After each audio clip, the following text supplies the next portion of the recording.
Kashmira police ठाण्याच्या हद्दीत delta लाईनच्या पाठीमागे असणाऱ्या म्हाडा इमारतीत 31 डिसेंबरच्या रात्री गाणी वाजवण्यावरून 2 गटात मारामारी झाली होती। आपल्या आवडीची गाणी वाजवू देत नसल्याने हा वाद झाला होता। त्यानंतर त्यांच्यात तुफान मारामारी सुरू झाली। लाकडी बांबू व दांडक्याने मारहाण करण्यात आली होती। यात दोन्ही गटातील एक जण असे 2 जण जखमी झाले असून एकाची अवस्था गंभीर असल्याचे सांगितले जात होते। मात्र आज सकाळी मुंबईच्या KEM रुग्णालयात उपचारादरम्यान राजा परिहार वय वर्ष 24 या तरुणाचा मृत्यू झाला। या प्रकरणात काश्मीरा पोलिसांनी 2 जणांना ताब्यात घेतले असून इतर 5 जणांचा शोध सुरू आहे। काश्मीरा पोलीस स्टेशन हद्दीतील डेल्टा गार्डन येथील म्हाडा कॉलनीमध्ये 2 मुलांमध्ये एक डीजेच्या गाण्या वाजवण्यावरून वाद झाला होता।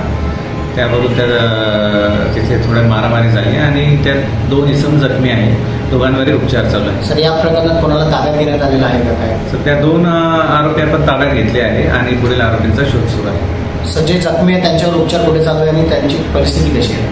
त्यातील एक जखमीवर KEM हॉस्पिटलला उपचार चालू आहे आणि तो सध्या परिस्थिती त्याची गंभीर असल्याचे कळते आहे। दुसरा आरोपी त्याच्यावर उपचार सुरू असून तो आता डिस्चार्ज त्याला मिळेल अशी शक्यता आहे। व्यवस्थित आहे। सर, 2 जे आरोपी तुम्ही ताब्यात घेतले त्यांची काय साधारणतः पार्श्वभूमी आहे, त्याबाबत काय माहिती?